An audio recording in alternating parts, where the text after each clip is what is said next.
चलिए बेटा अभी एक क्वेश्चन कर लेते हैं। देखो, Rahim and Sudesh the two partners of a business firm agree to appropriate the profit of their firm on the following terms. Interest is payable on capital 5%. Rahim will be entitled to a salary of 500 per month. Loan advanced by a partner to the firm is to carry interest at 10% per annum. Interest on drawing is to be charged from the partners at 5% per annum. Sudesh will get commission at 10% on the sales during the year. Rahim is entitled to a rent of 25,000 per annum for allowing the firm to carry on the business in his premises. The net profit of the firm for the year ended 31st March 2023 was 1,75,500 before taking into account any of the above terms. ठीक है, चलिए तो capital balance on 1 April Rahim का है 150 और सुदेश का है 140. Loan advanced to the firm on 1 October, ये है 1 लाख. देखो ये लोन एडवांस्ड, ये लोन दिया गया है, ठीक है, किसको? फर्म को. And drawings made during the year 40-30 and loan taken from the firm on 1 July, ये लोन पार्टनर ने लिया है, किससे? फर्म से. During the year 2022-23 sales of the firm amounted to 7 lakh. From the above information prepare P&L appropriation account and partners capital account. देखो बेटा इसमें हमें P&L एप्रोप्रिएशन और पार्टनर्स कैपिटल अकाउंट बनाना है, लेकिन आप ये देखो कि इसमें कुछ चीज़ें ऐसी हैं जो चार्ज वाली आइटम है. जैसे कि हमारा है इंटरेस्ट ऑन लोन है और हमारा रेंट है. तो पहले हम P&L अकाउंट प्रिपेयर करेंगे. तो सबसे पहले हम बनाएंगे इसके लिए P&L account for charge item. तो इस तरफ आता है हमारा बाय प्रॉफिट 1,75,500. देखो ये गिवन है हमें क्वेश्चन में, ये रहा 1,75,500 net profit of the firm for the year ended 31st 1,75,500. तो ये हमने यहाँ P&L अकाउंट में चार्ज आइटम्स के लिए लिख दिया 1,75,500. अब इसमें हमें देना होता है रेंट और इंटरेस्ट ऑन लोन. तो पहले हम रेंट दे देते हैं. देखो रेंट वाली एंट्री है इसमें, ये रहा. Rahim is entitled to a rent of 25,000 per annum for allowing the firm to carry on the business in his premises. तो ये चार्ज वाली आइटम है 25,000 रेंट. तो ये रेंट चला जाएगा. देखो ये रहा टू रेंट 25,000. ठीक है. अब इसके बाद देखो अब आता है इसमें इंटरेस्ट ऑन लोन. तो देखो सबसे पहले जो लोन लिया था ना वो लिया है 1 लाख का, ठीक है, और वो लिया हमने 1 अक्टूबर में. तो 1 लाख का लोन है और इंटरेस्ट ऑन लोन का जो हमारा परसेंट है वो हमें दे रखा है 10%. तो ये लिया 1 अक्टूबर से लेके 31 मार्च तक हम इस पे इंटरेस्ट कैलकुलेट करेंगे. तो देखो ये रहा 1 अक्टूबर से 31 मार्च तक 1 लाख का लोन था. 10/100 6/12 1 अक्टूबर से 31 मार्च. तो ये आ जाएगा हमारा 5,000. अब देखो ये लोन किसने लिया है? ये लोन लिया है loan advance to the firm. ये लोन फर्म ने लिया है. तो जब फर्म लोन लेती है तो मैंने आपको ये बताया था कि जब फर्म इंटरेस्ट पे कर रही है तो वो P&L अकाउंट के डेबिट में आता है और लोन अकाउंट के क्रेडिट में आता है. तो देखो यहाँ पे हम लोन अकाउंट तो बना नहीं रहे हैं, तो ये हम P&L अकाउंट के यहाँ पे हम क्या करेंगे? डेबिट में लिख देंगे 5,000. तो ये रहा टू इंटरेस्ट ऑन लोन 5,000.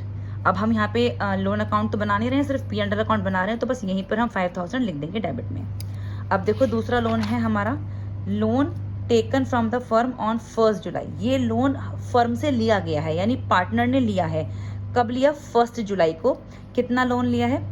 ये है 50,000. अब देखो जब पार्टनर लोन लेता है तो मैंने आपको बताया था कि जब फर्म पार्टनर को लोन देती है तो वो P&L अकाउंट के क्रेडिट में जाता है और पार्टनर्स कैपिटल अकाउंट के डेबिट में जाता है. ठीक है. तो देखो इस पर हम कैलकुलेट कर लेते हैं. इंटरेस्ट ऑन लोन 50,000 था. 12/100 यहाँ पे हमें रेट गिवन है 12% per annum. Eight 12% per annum. यहाँ पर हमने 10% से इसलिए निकाला था क्योंकि यहाँ पर हमें लिखा हुआ था कि loan advanced by a partner to the firm, यानी जो पार्टनर ने फर्म को लोन दिया है उस पर हमें 10% निकालना है. तो ये जो लोन था ना जो फर्म ने लिया था पार्टनर से, तो इसलिए हमने 10% निकाला था. यहाँ पे हमें ऑलरेडी गिवन है कि 12% से निकालना है. तो 50,000 पे हम 12% से निकालेंगे और ये हमने 1 जुलाई को लिया है. तो 1 जुलाई टू मार्च, तो ये हमारे हो जाते हैं 9 मंथ्स. तो देखो 50,000 इंटू 12/100 इंटू 9/12 4,500.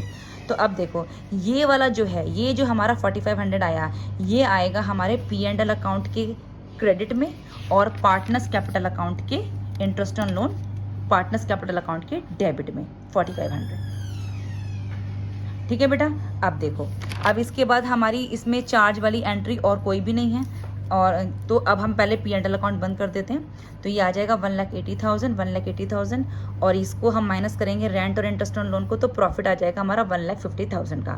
अब ये जो P&L का प्रॉफिट आया 1,50,000, ये P&L एप्रोप्रिएशन का ओपनिंग बैलेंस होता है जो हम इधर ट्रांसफर करते हैं। तो देखो ये 1,50,000 हमने अपने P&L एप्रोप्रिएशन अकाउंट में बाय P&L अकाउंट 1,50,000 इधर ट्रांसफर कर लिया। तो सबसे पहले हमें क्या करना है, सबसे पहले हमें चार्ज वाली आइटम जो हमें दे रखी है उसके लिए P&L अकाउंट बना लेते हैं, प्रॉफिट निकाल लेंगे और अब ये प्रॉफिट हम अपना P&L एप्रोप्रिएशन अकाउंट में ट्रांसफर करेंगे 1,50,000। चलिए अब अपनी P&L एप्रोप्रिएशन से रिलेटेड एंट्री करते हैं। सबसे पहले एंट्री थी हमारी interest is payable on capital eight 5% पर एनम। देखो इंटरेस्ट पेबल किया है 5%, किस पे, कैपिटल पे। तो देखो हमारी कैपिटल बैलेंस कितने हैं 1,50,000 और 1,40,000, जिस पे 5% का हमारा इंटरेस्ट है। तो ये रहा इंटरेस्ट ऑन कैपिटल 1,50,000, 5/100 7,500, 1,40,000 इंटू 5/100 7,000। तो इंटरेस्ट ऑन कैपिटल कितना आ गया 7,500 एंड 7,000। तो ये देखो two interest on capital R और एस का 7,500 और 7,000 14,500। इस इंटरेस्ट ऑन कैपिटल को हम पार्टनर्स कैपिटल अकाउंट में ट्रांसफर करेंगे by interest on capital 7,500 and 7,000। चलिए अब आते हैं नेक्स्ट एंट्री। दूसरा है Rahim will be entitle to a salary of 500 per month. रहीम को सैलरी मिल रही है 500 पर मंथ, यानी एक महीने की 500, तो पूरे साल की कितनी होगी, 2 सैलरी 500 इंटू 12 6,000 6,000 किसको मिल रही है, रहीम को। तो पार्टनर्स कैपिटल अकाउंट में बाय सैलरी 6,000, एक इसकी पोस्टिंग यहाँ है और एक इसकी पोस्टिंग यहाँ है। चलिए नेक्स्ट आ जाइए। ये तो हमारा हो गया loan. Interest on drawing is to be charge from the partners 5% पर एनम। इंटरेस्ट ऑन ड्राइंग्स जो पार्टनर से चार्ज किया गया है वो 5% है। देखो ड्राइंग्स कितने की है हमारी 40,000 और 30,000, इस पे हमारा 5% हम इंटरेस्ट ऑन ड्राइंग्स चार्ज करेंगे। तो देखो बेटा interest on drawings 40,000 into 5/100।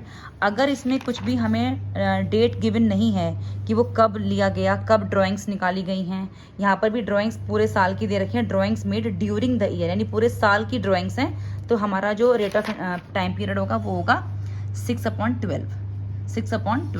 30,000 into 5/100 into 6/12, क्योंकि ये पूरे साल की ड्राइंग्स हैं। ड्यूरिंग द ईयर मतलब यानी कि पूरे साल का टोटल यही है, ठीक है। तो ये हो जाएगा 40,000 इंटू 5/100 इंटू 6/12, 1000 एक ड्राइंग है, 30,000 इंटू 5/100 इंटू 6/12 750 एक है। तो 1000 और 750 है इंटरेस्ट ऑन ड्राइंग्स। तो देखो इधर आ जाएगा ये बाय इंटरेस्ट ऑन ड्राइंग्स 1000 और 750 1750। इधर ट्रांसफर कर लीजिए इसको टू इंटरेस्ट ऑन ड्राइंग्स 1000 और 750। और जो ड्राइंग्स है हमारी, जो drawings made during the year है 40,000 30,000, वो पार्टनर्स कैपिटल अकाउंट में आ जाएगी। टू ड्राइंग्स 40,000 30,000 और इंटरेस्ट ऑन ड्राइंग्स 1000 एंड 750। अब इसके बाद देखो Sudesh will get commission at 1% on the sales made during the year. Commission मिला है उसको 1% का, किस पर, सेल्स का। देखो सेल हमें गिवन थी क्वेश्चन में, during the year sales of the firm amounted to 7 lakh. 7 lakh पे 1%, तो 7 लाख पे अगर 1% निकालेंगे तो 2 कमीशन, 7 लाख का 1% 7,000। इधर आ जाएगा ये बाय कमीशन किसको मिला, सुदेश को 7,000। अब इसके अलावा और कुछ बचा है इसमें, सैलरी हो गई, रेंट हो गया, नेट प्रॉफिट हो गया, कैपिटल बैलेंस, लोन, ड्राइंग्स, ये वाला लोन हो गया, सब कुछ हो गया। चलिए इसे बंद कर लेते हैं। P&L अकाउंट 150 का था, ड्राइंग्स थे, टोटल इतना आ जाएगा। इसमें से interest on capital, salary, commission अगर माइनस करेंगे तो प्रॉफिट आया हमारा 124,240, जिसको R और S में हमें डिवाइड करना है। हमें कोई भी रेशियो गिवन नहीं है तो हम हमेशा इक्वल कंसिडर कर लेते हैं। चलिए दोनों को इक्वल दे देते हैं, 62125 62125। इस P&L एप्रोप्रिएशन के प्रॉफिट को हम यहाँ ट्रांसफर करेंगे पार्टनर्स कैपिटल अकाउंट में। तो बाय P&L एप्रोप्रिएशन 62125 62125। अब इसको क्लोज करो, इसको क्लोज करो। इसमें से आप इंटरेस्ट ऑन लोन, ड्राइंग्स और इंटरेस्ट ऑन ड्राइंग्स जब हटा देंगे तो ये आ जाएगा टू बैलेंस CD 180,125 185,375। तो ये हमारा आंसर आ जाएगा 225,625। इधर दोनों का टोटल और बैलेंस CD आ जाएगा 180,125 185,375।